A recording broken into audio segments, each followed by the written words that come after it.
皇上，幽兰殿那边出事儿了。听着像是幽兰殿啊。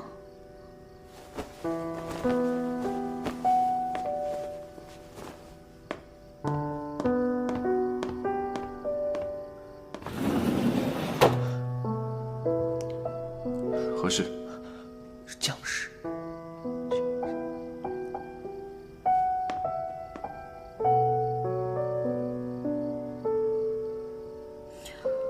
你走吧，你走了，我就可以睡我香甜柔软的床了。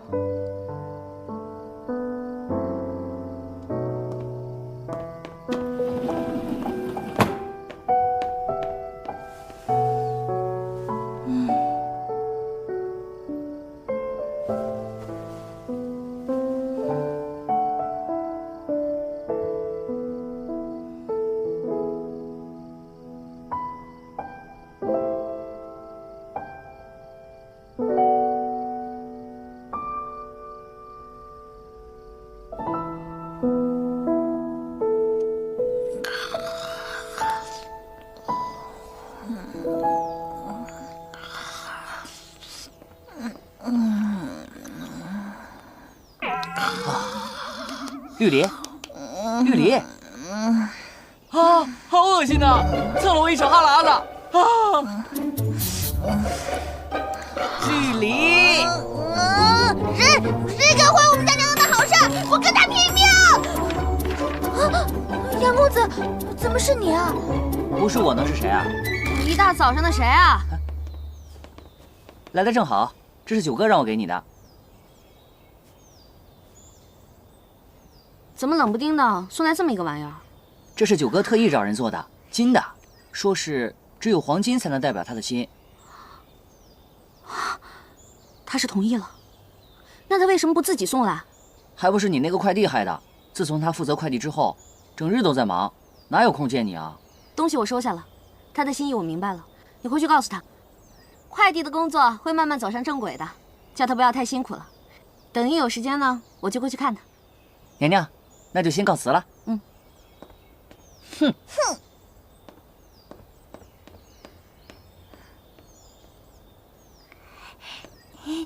娘娘，皇上他人呢？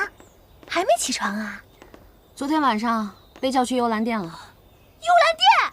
不可能啊！我昨天明明在这里守夜的。让你这个睡神给我守夜，别把自己丢了就不错了。这个东西啊，来得太是时候了。娘娘，您这话是什么意思呀？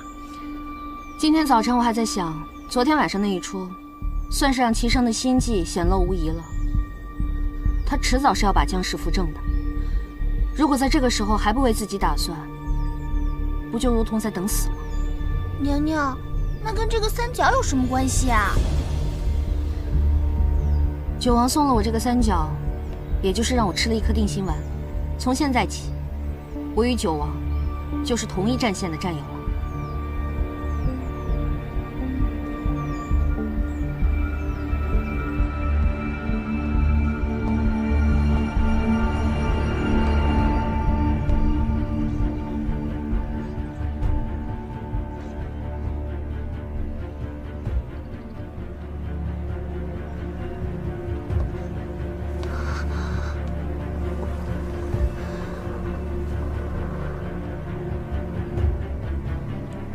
朕下了早朝便来看你，你可还好？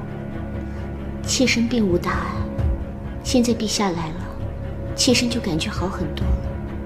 你放心养好身子便可，其他的事情你不必想太多。隐约还有个不情之请。你说便是。这几日我事不长便会难受，看见陛下就会好些，还希望陛下能多抽些空闲，到幽兰殿里来看我。你既然提了，朕又怎会不来看你呢？妾身说的可不是一朝一夕，而是日日如此。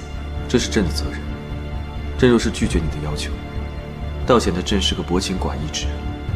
自音乐7岁那年，第一次见到陛下，就知道陛下是个有情有义之人。现在虽然陛下繁荣之事缠身，但是音乐知道，毕竟陛下与应月有着这么多年的情。过去的事情就不要再提了。陛下肯来陪着我，妾身就放心了。朕还有很多政务要处理，明日再来看你。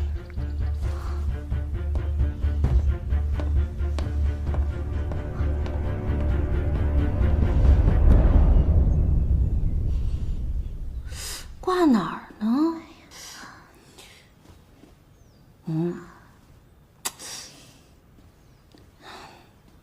娘娘，都说财不外泄，咱们还是把这个金子藏起来吧。宝贝儿，这你又不懂了吧？这叫卧薪尝胆。这东西啊，会时刻提醒我的人生目标，做我的指路明灯。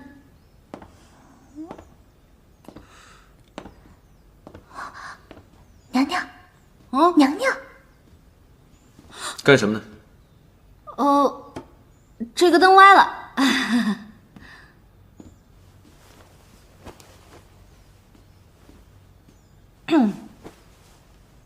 朕在你这儿坐会儿便走。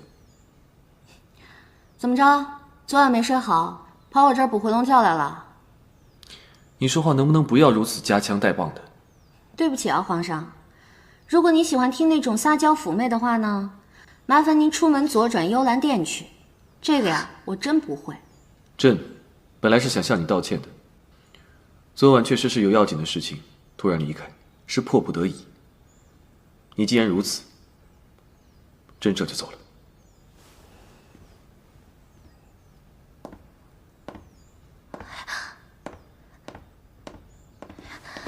娘娘，你怎么能这样跟皇上说话呀？他先不然，我还要讲义，我就是天下第一大小白。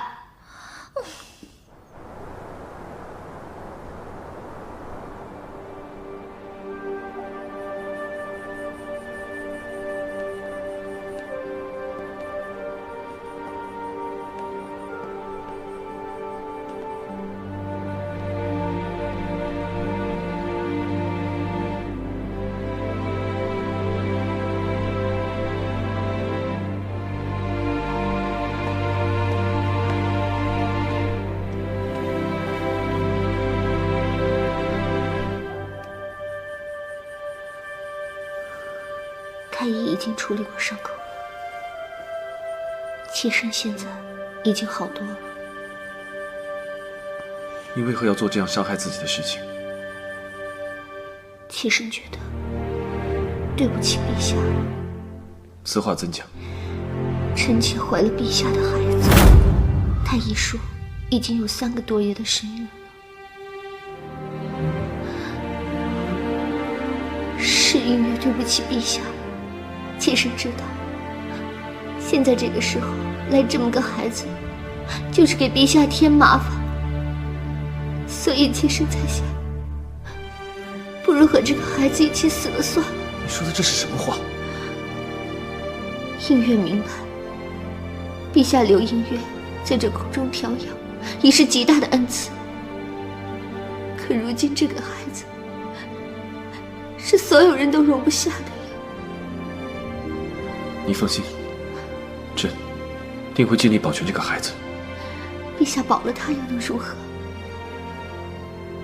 他活在这世上，只是一个无名无分，连和自己的爹都无法相认的可怜孩子。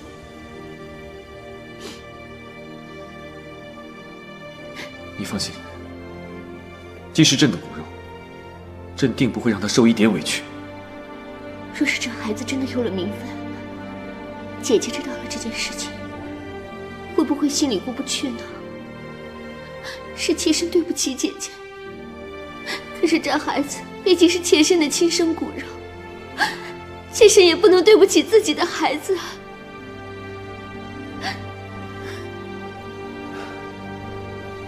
皇后那里，朕会亲自去说的。听见陛下这么说，妾身才能勉强安下心。你好生休养，朕还有要事，先走了。不知陛下明日能否来看妾身和孩子？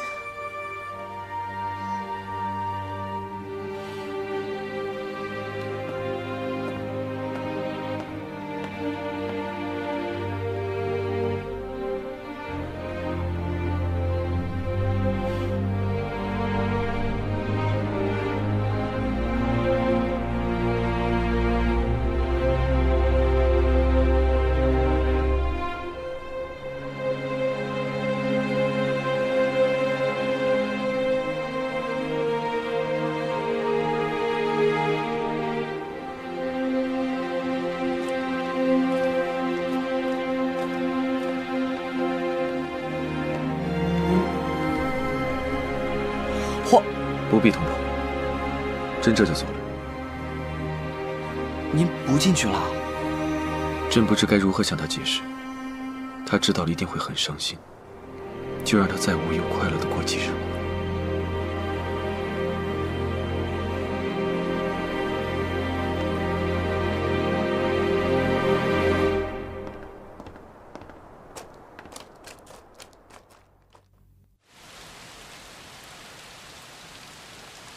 两只小蜜蜂呀，飞到花丛中呀，飞呀，么么，飞呀，啊啊，飞呀。张太医到。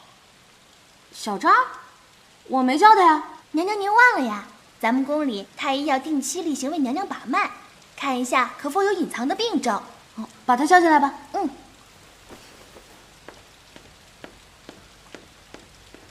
张太医，您这边请。微臣给皇后娘娘请安。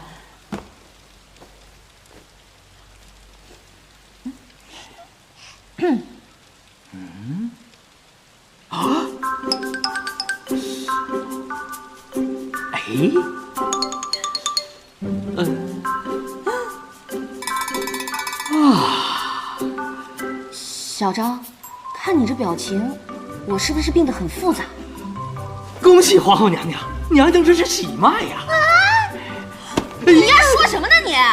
娘娘确实有喜了。哎呀，我们家娘娘有喜了！我们家娘娘有喜了！你滚一边冲出去！隔壁这就滚！我们家娘娘有喜了！我们家娘娘有喜了！我们家小张啊，我这个月事啊，向来都不准，你是不是搞错了？阴伯阳别，寸脉沉，尺脉浮，鼓动华丽，阴中见阳，又有和调之象。娘娘却是有孕的脉象，为保安全，微臣再给娘娘开副安胎药，调养一下啊！你给我滚！好，微臣这就滚。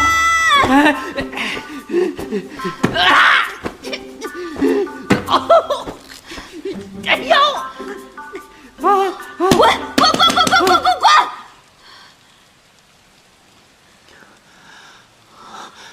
我怎么没有发现呢？难道因为我是男人，没感觉？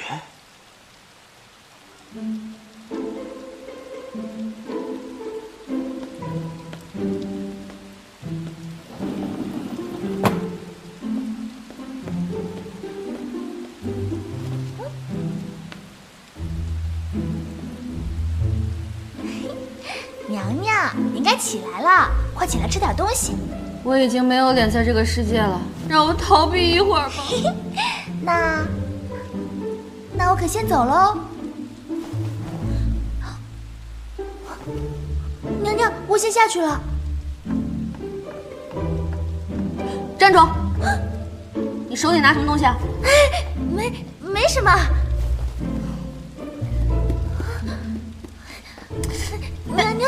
娘娘真的没什么，是张家托人送来的东西。拿出来给我看看，拿出来给我看看。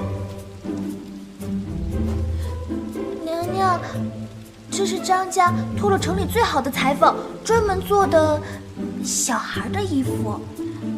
张家，这什么意思啊？我前脚刚怀孕，后脚衣服都做出来了。娘娘，您不是常说有备无患吗？到底什么情况？你给我说清楚。娘娘，我真没打算骗您，只是要是提前跟您说了，您定是不会答应的，所以才生米煮成了熟饭。说下去。我说了，娘娘你可千万要受住了，万不可做出什么傻事来。其实娘娘没有怀孕，那张太医是家里买通了，才说娘娘怀孕的。什么？我没怀孕？太好了！哎，过来。那你快跟我说说，家里人为什么要这么做？前几日游览殿又招了太医，家里觉得蹊跷，便暗中托人询问，谁知道江氏那小贱人竟然被诊出了身孕了。江氏怀孕了？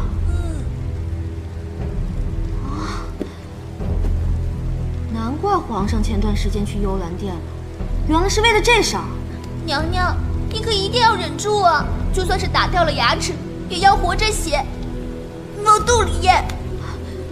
你再说一遍，怀孕的不是我，是姜氏。家里人怕姜氏有了身孕便可肆意妄为，于是便收买了张太医，将娘娘也拔出喜脉了。这样一来，找个机会除掉姜氏的孩子。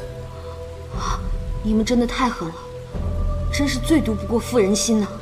娘娘，家里人知道你性子烈，怕事先告诉了您，没准啊，您会打到幽兰殿去，到时候再惹得皇上厌弃。以后这种事情千万要与我先商量。假怀孕是正房该干的事儿吗？到时候玩线了，会不会也伤害到我呀？你赶快去跟夫人传个话，下面我要说的，你每句都给我记清楚了。娘娘您说。第一，姜氏肚子里的孩子必须保住，这件事情我另有安排。第二，齐胜不是傻子，赶紧叫家里想办法把我肚子里这个假货名正言顺的拿出去。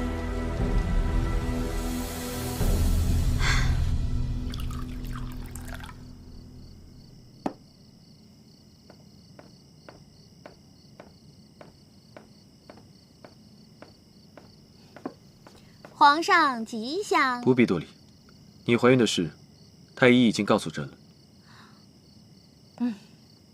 就算太医不跟你说啊，你也知道了。今天早上绿篱啊，在我宫门口发羊角风，闹得沸沸扬扬的，整个宫都知道了。有什么吃穿用上的需要，尽管和内务府提。皇上，你也别因为我有了身孕，就冷落了幽兰殿那边，毕竟那边也需要你啊。你知道了。哎，皇宫就那么大，有什么事儿能瞒得住啊？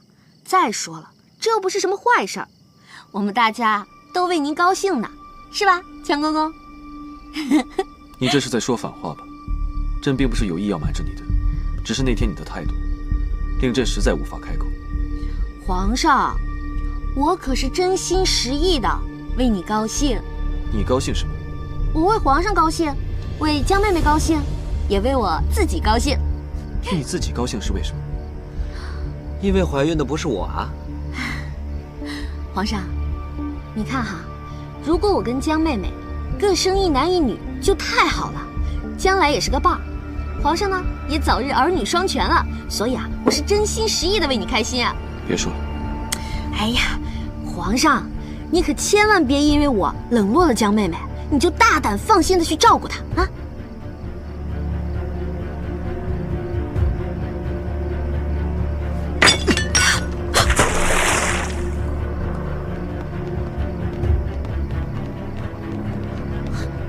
娘娘，您没事吧？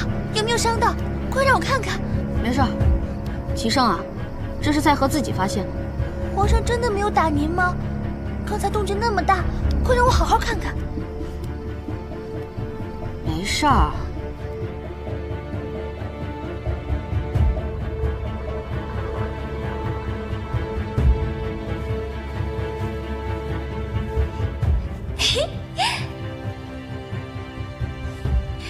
娘娘，娘娘，您看这小衣服多可爱呀！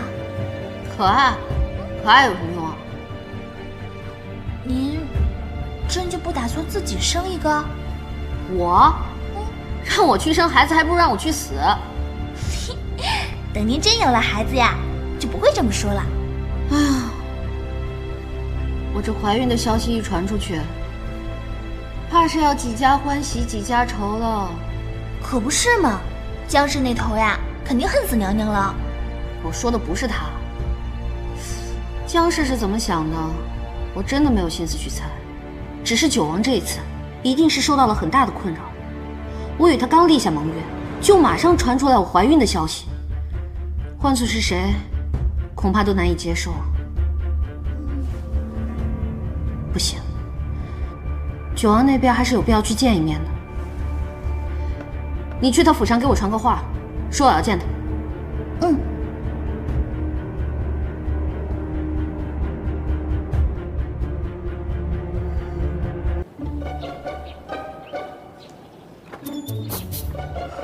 哟，好巧啊！不巧不巧，这一次没在同一间茅厕遇到，只是我心中实在不解，为何见面总约在这污秽之地啊？因为你我和这茅厕有不解之缘啊。哎，这厕所管理员想的真周全啊！你看他把这男女二字写得如此硕大，还挂在这么显眼的地方，就是不想让别人犯咱们曾经犯下的错。这是我特意找人改的。啊？这宫中大小的茅厕都归我管。原来你成了茅厕君啊！这也是无奈之举啊。自从上次晋升之后，皇上就让我总管着宫中的鸡毛蒜皮之事，我心中也是愤懑至极呀。这次我来就是要与你商讨这些事情。这里的味道太重了，咱们换个地方谈。走。我朝的人啊，真是有情趣。这厕所旁边就是花园，上厕所的同时，顺便把风景也给看了。你别告诉我，这厕所的选址也归你管啊？还是说正事儿吧。我找你来是想告诉你，有关我怀孕一事，其实是张家人的意思，我并没有怀孕。你我二人之间的盟约也不会受到任何影响。我了解。九王真是料事如神啊！那我再跟你说一件你绝对不知道的事：江映月怀了齐胜的孩子。我已知道此事。那九王对此事有什么看法？那就略臣拙见了。本王以为江氏现在的身份见不了光，但只要生下皇子，齐胜为了不委屈那孩子，必然会叫江氏改头换面。这一点正是我们可以利用的。只要皇上这样做，届时张家与本王借着齐胜有备纲常，齐齐发难，想必会一呼百应。你说的太对了，江氏是容不下我做皇后的，她早晚会给齐胜吹枕边风，取代我的后位。可到那时，满朝的文武大臣、皇亲国戚，哪一个又会容得下这个蛊惑皇上、乱了纲常的女人啊？九王，如果我是宇宙智商第一的话，那你就是老二了。虽然你说的话我听不太懂，但是现在还是觉得挺有意思的。现在的重中之重就是保住江氏的孩子，我得赶紧和张家通个气儿，让他们万万不能动了江氏的孩子。是，我们现在什么都不需要做，只要看着齐胜一路错下去，一定会抓住他的把柄。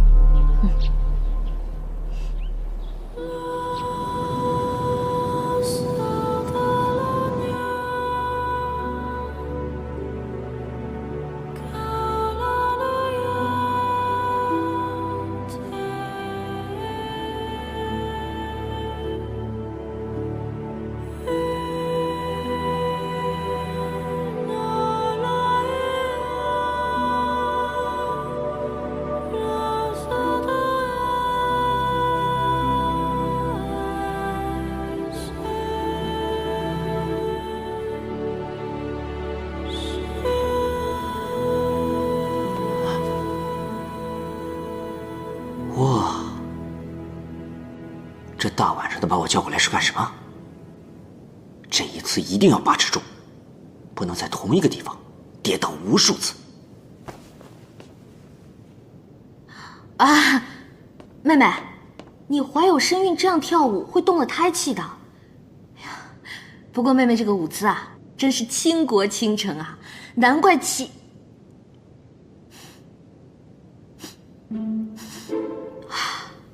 什么味道啊？好香啊！哇，好香啊！这把我迷的是五迷三道的。这个是决明子、薰衣草和龙涎香制成的，有安眠的功效。妹妹最近睡眠不好？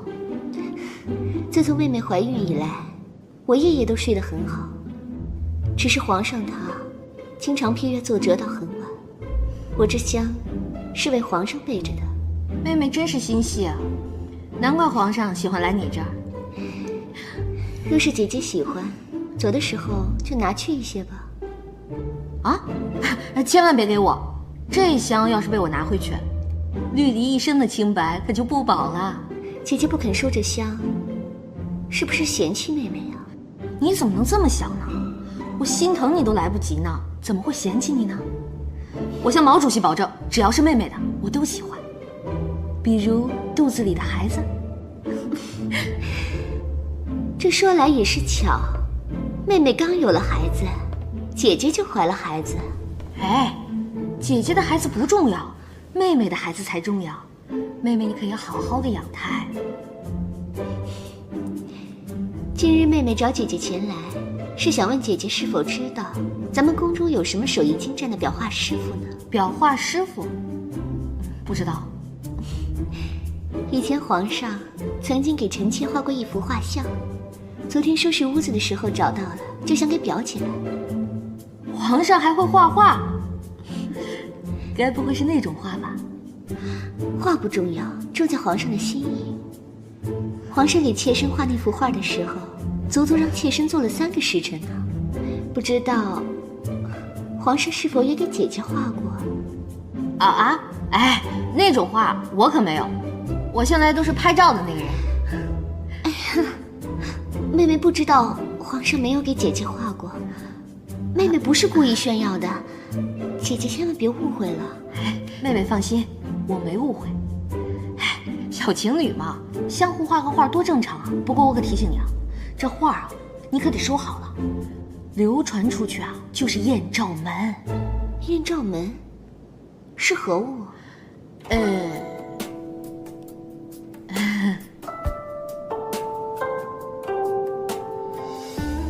呦，僵尸把画给丢了，那可是恶有恶报。真不知道他丢了什么画，说的那么宝贵。听说啊，僵尸称那幅画是皇上亲手为他画的，他还说皇上只给他一个人画过。我呸！什么叫只给他一人画过？我那儿也有一幅呢。有一次啊，皇上在我那儿喝多了酒，兴致大发，硬是让我一动不动，足足做了几个时辰，也跟我说这画是给我一个人画的。你们不说呀，我都还没有想起来，原来皇上也给我画过。只不过啊，我并不在意，也许那幅画早就被我的宫女们拿去胡抄过了。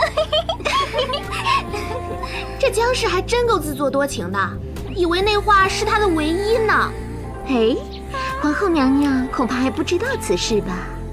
走吧，姐妹们，我们去一趟兴圣宫。走啊，去找娘娘。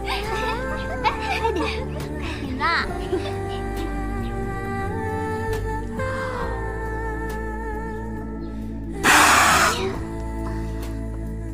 我偷他画像哟，看来娘娘果真是不知道呀。这僵尸早已把幽兰殿闹得人仰马翻了，说是皇后娘娘偷了他的画像，嚷着要见皇上呢。他爱见谁见谁，他见天皇老子我都不怕。告诉你，他人我都摸过，我偷他画像干啥？他哭着嚷着说是娘娘您嫉妒皇上给他画画呢。娘娘，皇上果真没有给你画过画吗？没有了。别让僵尸那恶人先告状，到时候啊，真的是跳进太液池也洗不清呢。行了，你们在我面前挑事儿是没有任何效果的，都散了吗？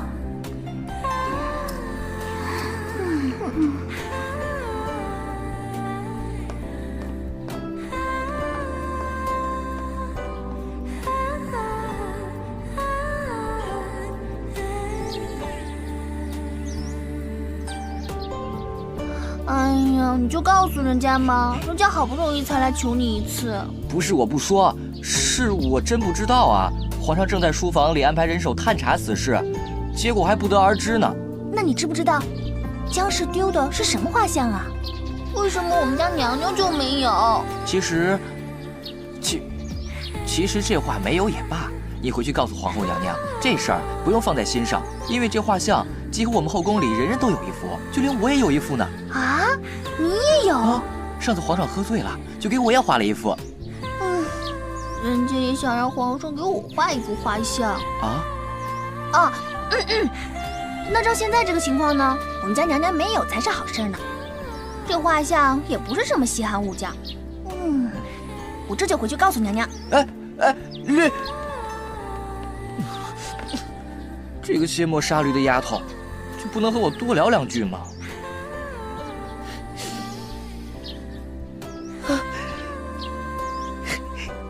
你去告诉人家嘛，人家可是第一次求您呢。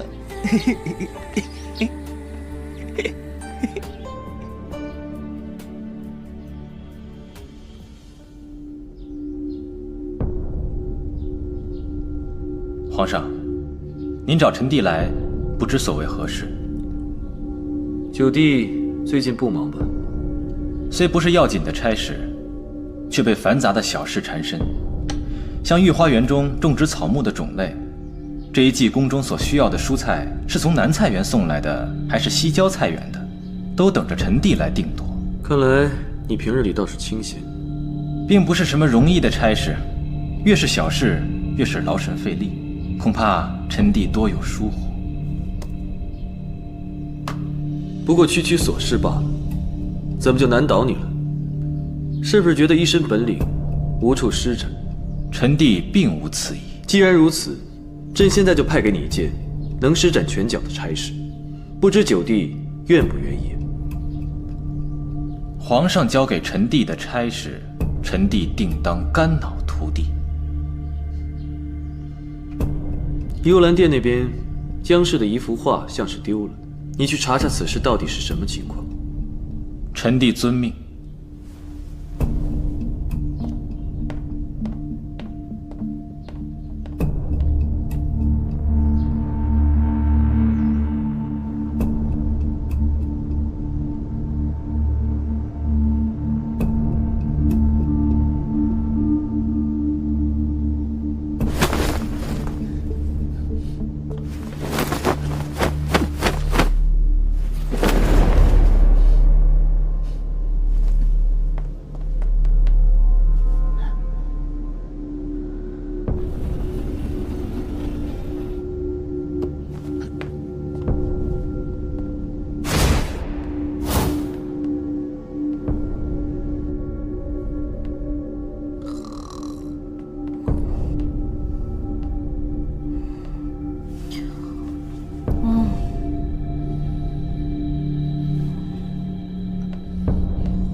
九哥，九哥，你猜怎么着？别着急，喝口水，慢慢说。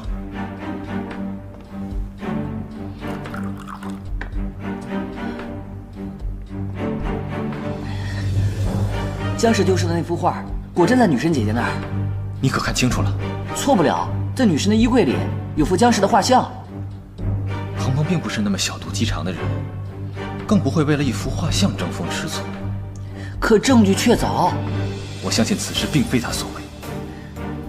怎么看这件事跟皇后娘娘有拉扯不清的关系？皇上命九哥来彻查此事，恐怕是皇上故意的试探。如果万一不是他偷的画，那可怎么办啊？明日一早，你随我去一趟兴圣宫。那只能如此了。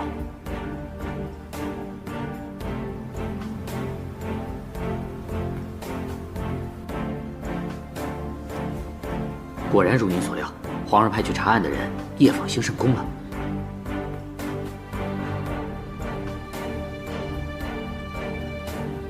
你确定那是皇上的人，并且已经看见那幅画了？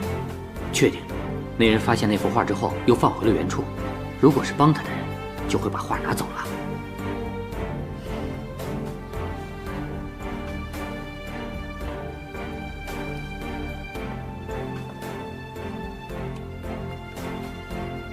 我说过，事成之后，定会重金谢你。娘娘，您把我想成什么人了？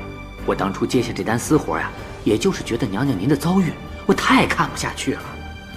我这辈子算是与情无缘了，所以呀，想帮助娘娘您和皇上破镜重圆，促成一对好事。希望一切如你所愿。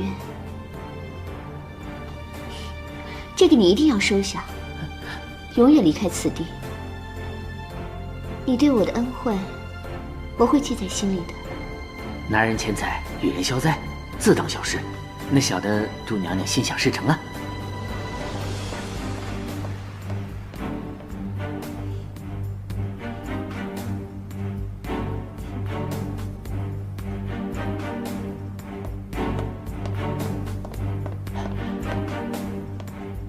皇上，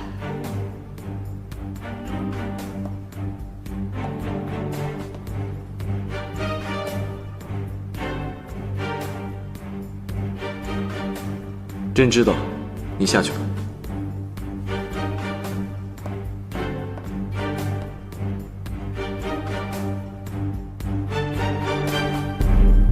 两只小蜜蜂呀，飞到花丛中呀，飞呀，么么么，飞呀，么么飞呀。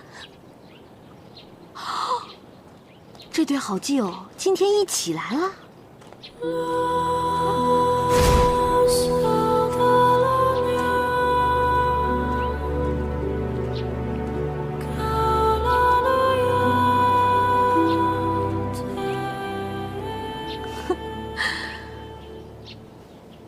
今天这么闲啊，你们两个手牵手一起来，该不会真是有一腿吧？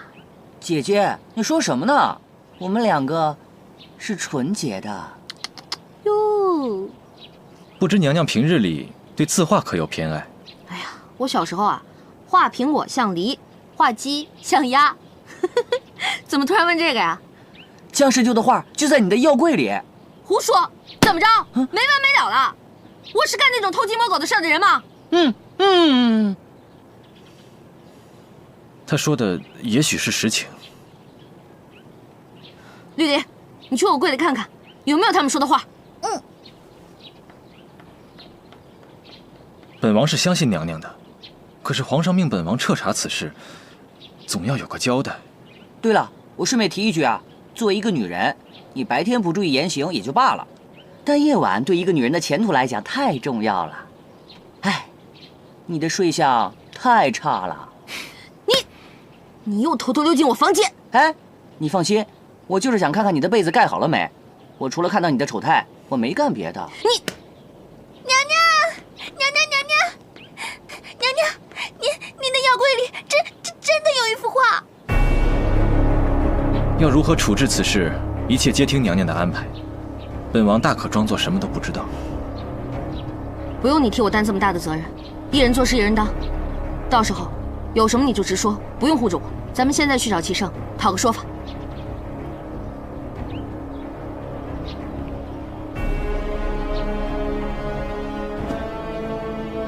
看来，我命九弟查的事情是有结果。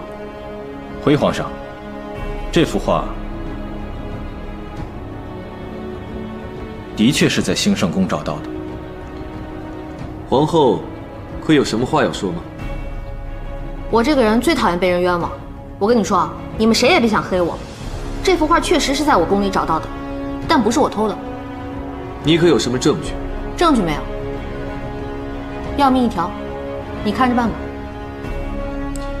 你倒是破罐子破摔起来了，难道要让朕自证清白？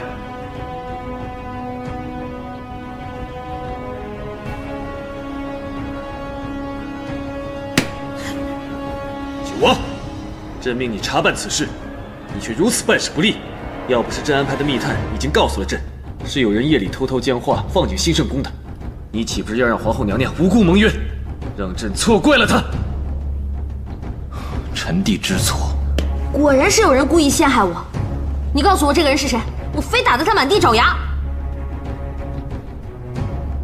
是江氏。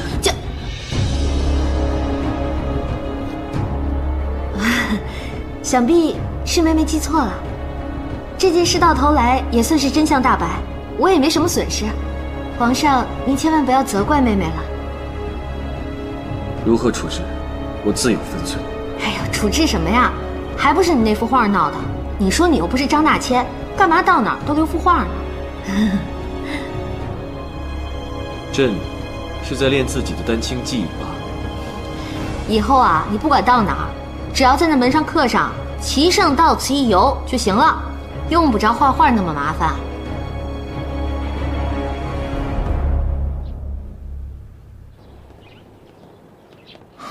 现在想来，齐圣早就知道江氏有意要陷害你，然后他再有意派我去查，因为他早就料到我会一无所获，他只是想证明我无用罢了。九王，你千万别这么想，你已经在第一时间赶来跟我商量了，我知道你是在顾及我的感受。从这件事便可以看出，齐圣只是想证明，他才是你的依靠，而本王无权无势，靠不住的。九王，我既许诺，便会重诺。娘娘当真这么想？这宫中的大小事情都是心机，都是算计。我能有个值得信赖的兄弟，我当然会选择信赖的。现在就只希望江氏和皇上不要因为这件事影响感情，他们感情越好，对我们越有利。娘娘，就此别过了，日后你定要多加小心。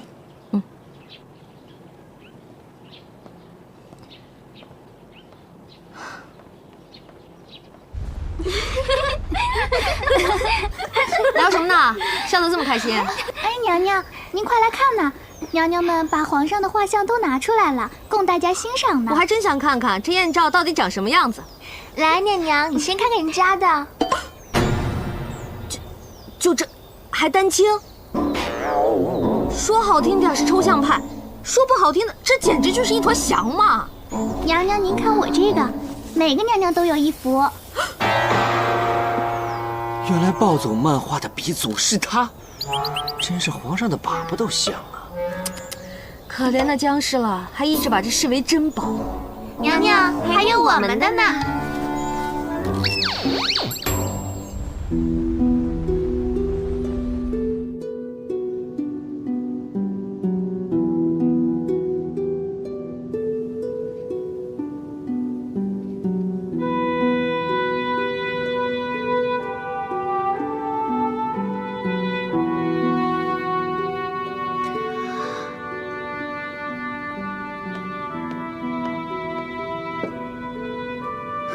是皇上来了吗？娘娘，皇上并没有来，您该喝药了。你给我滚出去！是。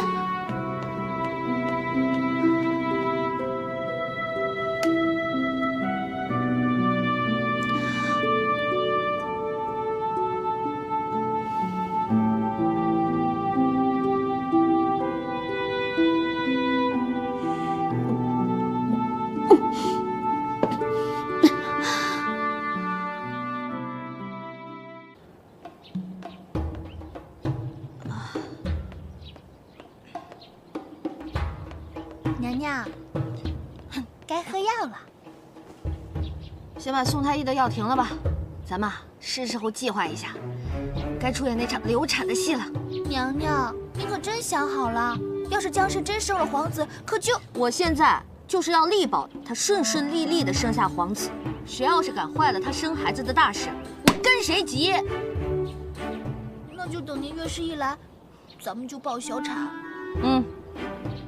哎呀，这个撒谎的最高境界啊，就是连自己都信了。到时候，只要咱们自己入戏，齐胜他不信也得信。把宋太医叫来，我也好久没见他了，跟他叙叙旧。宋太医，娘娘，自从上次你把他暴打了之后，他心里留下了深深的阴影，已经出家当和尚去了。啊！奴婢还是去把张太医请来吧。去吧去吧。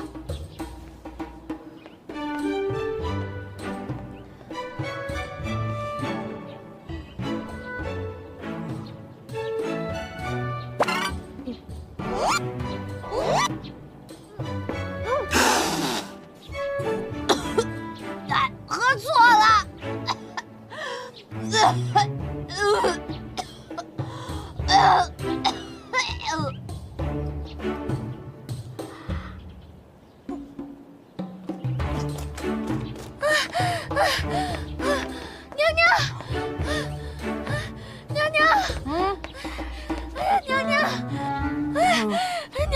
姑娘家家注意点仪态。娘娘不好了！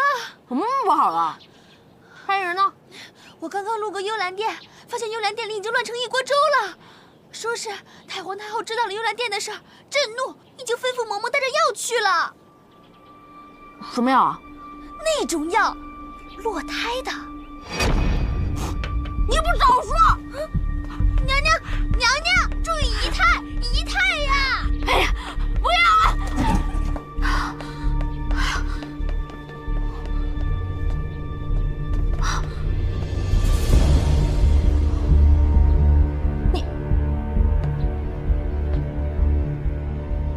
你喝了？你怎么就这么着急啊？你再等哥一会儿，哥不就来救你了？你救我？哎呀，我不救你谁救你啊？哎呦，这都憔悴成什么样了？乖，想哭就哭吧，哥是你可以依靠的肩膀。姐姐，你这是做什么？妹妹，我当然是关心你啊。这种事情我不是没遇到过。哎呀，我知道，刚掉了孩子的女人最需要的就是关心和照顾。来吧，给一个爱的抱抱。你别再这么假惺惺的了，这没有外人，你装给谁看？我告诉你也无妨，这药我喝与不喝都没什么两样。什么没两样？对我来说完全不一样。虽然你肚子里的孩子不是我的，但孩子没了，我可是最伤心的人。够了，你不要再装了。我现在就告诉你，其实我根本就没有怀孕，这只不过是我挽留皇上走得一步棋而已。你说什么？你没怀孕？那幅画像的事，本是我想陷害姐姐，即便陷害不成功，我笃定依照姐姐的性格，定会置我于死地。这样一来，皇上就会站在我这一边。说你傻，你还真的傻。我关心你都来不及，我怎么会害你呢？正是你这种假情假意，害得我走到如此地步。想不到你对我百般热情和嘘寒问暖，反而让皇上高看你一眼。我现在已经是无计可施了。你无计可施？你这一假怀孕，我比你更无计可施了。行了行了，别哭了。齐胜不还老来你这儿吗？以后把握机会就是了。我好心劝你啊，男人都是自由的鸟，最烦被束缚。如果你想和你的圣上一生一世一双人，以后不要再用这种方式了。哎呦，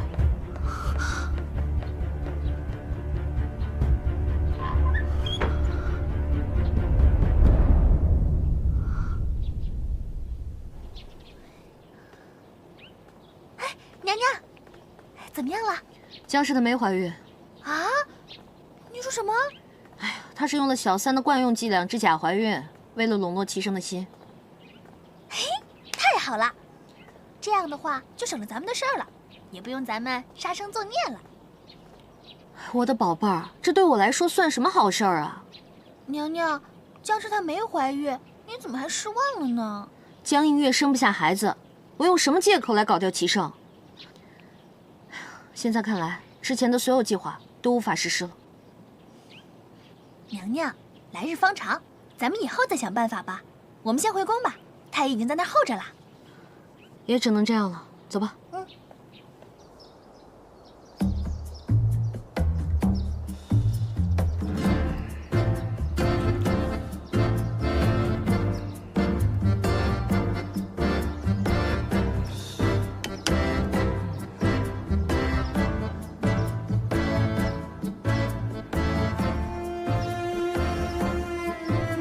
小张，别睡了。喂，张太医，娘娘跟你说话呢。哎，你说咱们什么时候装这个小产比较合适啊？娘娘脉象稳定，想必这孩子也是极好啊。别装了啊！你就直接跟我说，咱们什么时候把这个孩子拿掉？啊，娘娘，这孩子是真有了啊！小张啊，小张，这个孩子不能有。娘娘，这个孩子可以有。虽然之前臣受张老夫人之托，要称娘娘怀了孩子，但臣上次给娘娘诊脉时，确实发现娘娘有了身孕。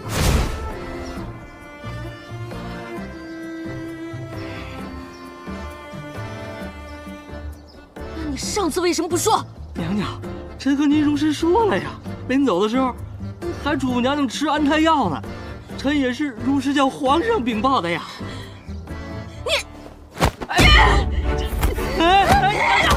娘娘，您确实怀孕了呀！娘娘，你不能这样！娘娘怀孕了！娘娘，别打了！娘娘饶了我吧！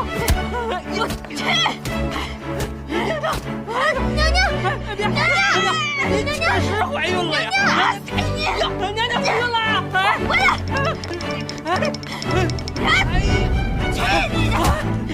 娘娘怀孕了！您就是怀孕了！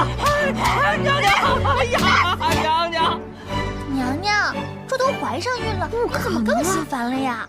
不可能，我跟齐胜根本就没有，我怎么可能啊？难道是3个月前在江府那次？啊！你不要再像个跟屁虫一样烦着我了，好不好？娘娘，您真是太大意了，怎么一直没来月事，自己都没发现呢？我一个大老爷们儿，我又没生过孩子，我怎么知道？阿西巴！嘿，娘娘，那定是您底子好，没有什么害喜的反应。这次在江北遭了那么大的难，都没有动了胎气，说明这孩子是上天对您的眷顾，是命中注定啊！老天爷，你这是照死了玩我呀！娘娘，今天江氏没了孩子，咱们又有了孩子，这真是双喜临门呐！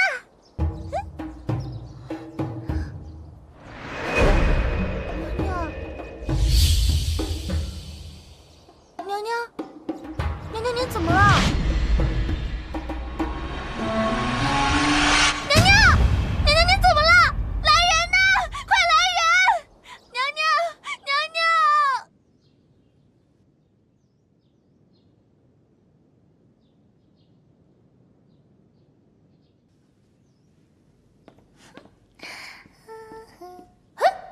娘娘，您怎么下地了呀？我是怀孕，又不是瘫痪，干嘛老让我躺着？那新熬好的燕窝粥，您吃2口。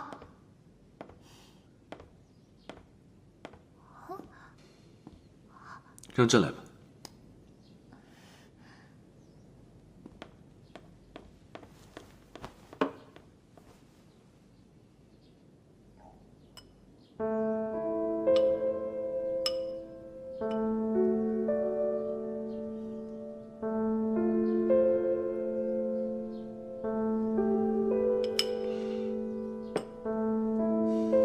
其实，这个孩子不能生。一开始朕也这么觉得。既然你也这么觉得，那咱们就趁现在还来得及，赶紧把这个孩子拿掉吧！啊！可当朕知道有了这个孩子的时候，心里竟然很欢喜。可是，这个孩子我生不了。这又是为何？上次你不是说你爱吃酸的，无酸不欢吗？现在怎么又不能生了？我这些都是为你好啊！这孩子生了会增加张家的势力，为了不让张家的势力过大，这个孩子还是不生为好。孩子和张家之间，朕当然会选择孩子。若你如此替朕放心不下张家，朕明天就扳倒他。哎，别闹别闹别闹！既然你不担心张家，你就不害怕我这个性子把你的孩子带坏了？若你担心的是这个，那大可不必。到时候会有奶妈替你看好孩子。皇上，我不能跟你生这个孩子。这么说，你是不想和朕共同生养一个孩子？这不是和谁生的问题，而是让我生孩子，我根本就没有那个功能，我接受不了。你可知道，你这话是大逆不道。生儿育女是你的责任，怎么能由你的意愿左右？一定要生吗？啊！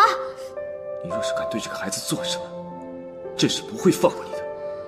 朕命你好生休养，不要胡思乱想，听明白了吗？哎呀！怎么了？我头疼。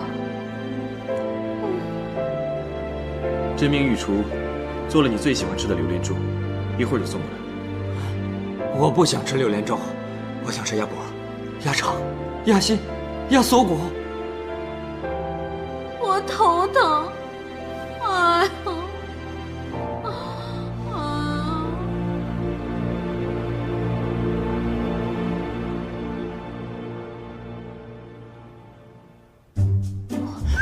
鸭脖、鸭翅、鸭锁骨。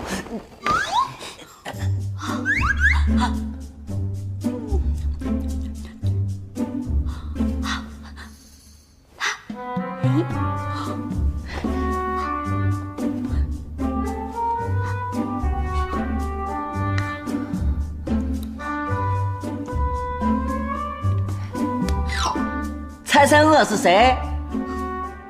杨艳。没急，一下子就猜到了。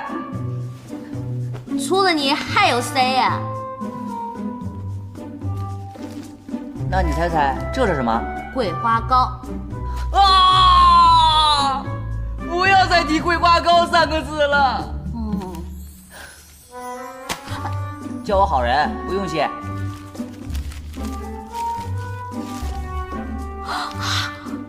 你怎么知道我想吃鸭脖子？我平时就喜欢在宫中飞檐走壁，要是知道我心上记挂的某个人有个小小的心愿，我就一定会送去。当然，你可以叫我夜行侠。哎，那无需赞我，哥就是这么潇洒，做好事从不留名。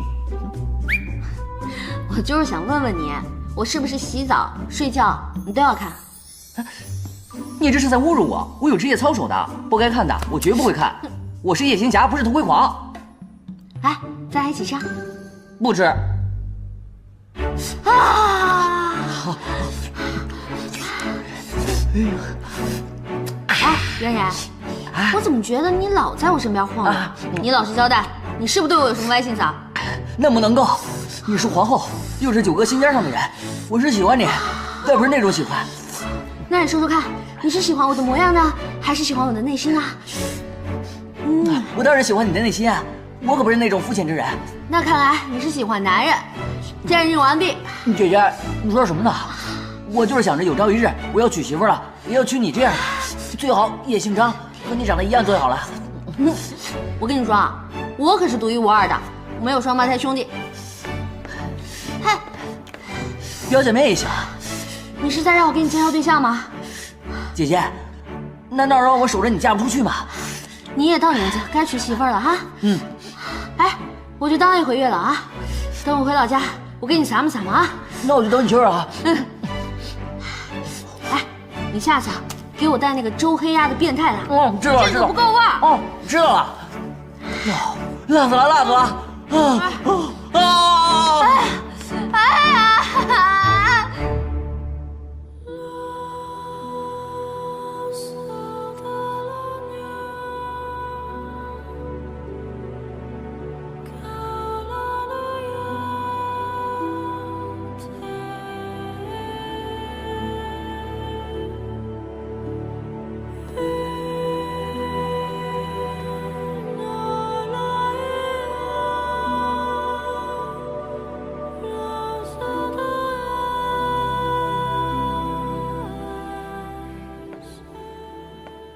陛下多久没有看过妾身为您跳舞了？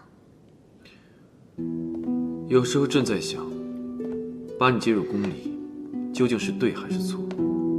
你进了宫，却变得心狠手辣、诡计多端。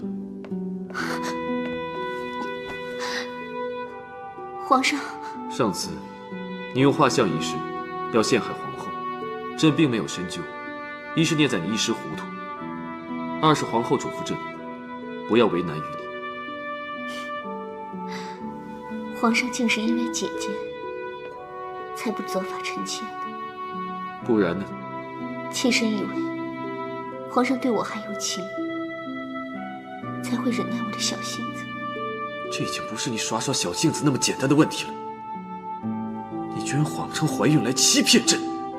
皇上夜宿皇后那里，妾身心里实在难受，才出此下策。那都是对您的一份爱、一份情才会这么做的。因为爱，你已经被私情迷了心智，做了那么多违背本心之事。你可知道，你现在这般对待自己，已不再惹人怜惜。皇上，你难道感觉不到我对你的爱了吗？你究竟还要利用这个爱字，做多少糊涂之事？朕一直不喜欢张氏从前的娇蛮，只觉得你比他更大度、明事理、善解人意。可真没想到，如今你们二人的性情倒像是颠倒了。皇上，皇上，从今往后，你愿住在这里也可，你想去别处也罢。这幽兰殿并不是你的金丝笼，你也别想再用爱来要挟朕。皇上。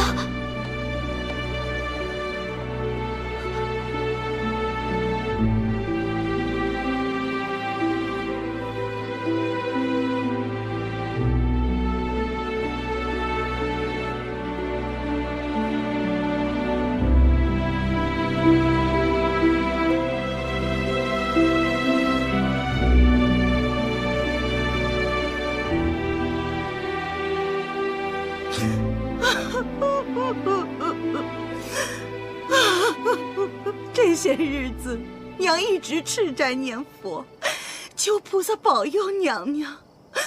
没想到，真是灵验了。鹏儿，你总算是熬出头了。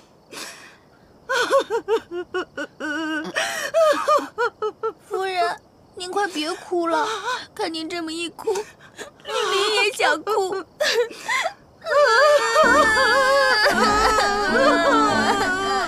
你俩能不哭了吗？这孩子真不该怀。呸！这娘娘是什么话呀？哎，怀孕这段期间，你可要抓紧了，千万别让别人钻了空子，尤其是那个江映月。七娘啊，你跟我在一起，除了这个话题，还能不能跟我说点别的了？啊？这，哎，我这次把你找过来吧，就是想跟你说一件更重要的事情。你不是让为娘帮你出谋划策，看住皇上吗？你怎么满脑子阶级斗争啊？我就是想问问你，咱们张家还有没有那种闭月羞花、沉鱼落雁的小美眉？沉鱼落雁、闭月羞花，适合我。没文化可真可怕呀！就是人见人爱、花见花开、车见车载的那种。哎呦，你叔父张玲家的姑娘张玲玲，哎，也就是那姑娘，那长相还能与你媲美。那真是太好了。哎，她可曾许配过婚事？还没有。这次把你找过来啊，就是想告诉你，我想给杨玉将军的儿子许配一门婚事，杨家跟咱们家也算是门当户对，您觉得呢？好